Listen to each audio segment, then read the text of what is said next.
I thought I'd read an excerpt from my book, Feeding Your Family's Soul, Dinner Table Spirituality, a book that I wrote to aid parents and grandparents to be that first and foremost educator of the faith to their family.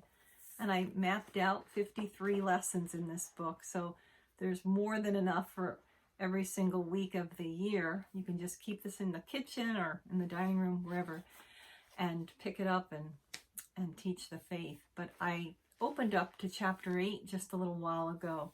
So I want to read this little dinner table teaching for this chapter, which is titled Respect for the Human Person. And the verse that begins this chapter is from Jeremiah, chapter 1, verse 5. Before I formed you in the womb, I knew you, and before you were born, I consecrated you. And then it goes into some preparations. The family decides how they want to do things that day, recipes, activities, whatever it is. And it goes into an opening prayer. But I'll jump into the dinner table teaching. It's not very long at all, but it gives us a lot of food for thought. And I think it's very important for all of us. God created us because he loves us.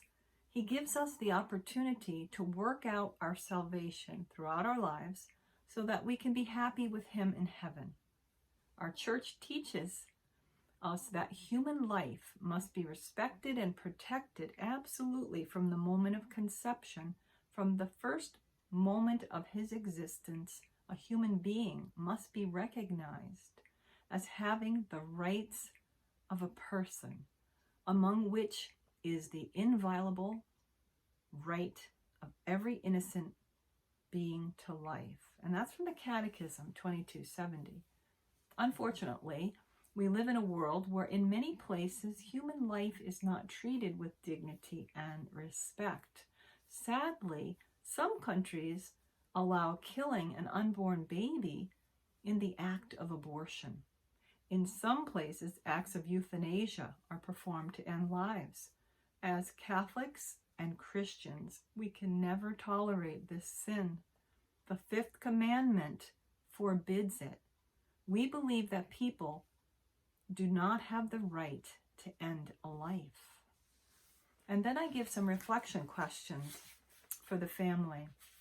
The parent or grandparent or guardian can ask these questions to the children. What can you do to show your respect for the sanctity and dignity of human life? Can you take the time to say extra prayers for babies who are in danger of abortion and for the elderly and sick who are in danger of euthanasia? List 3 ways that you can teach others about the sanctity of human life. And then it goes into a closing prayer, a weekday prayer to carry the theme throughout the week, and a theme extension, and also extra credit. So I'm going to read the theme extension and the extra credit. The theme extension is for anyone in the family, or it can be carried out together. Write a poem about the sanctity of human life and share it with someone. The extra credit is for anyone in the family. Sometime this week, reach out to an older relative and ask him or her to share a favorite recipe. Most likely, you'll make their day by asking.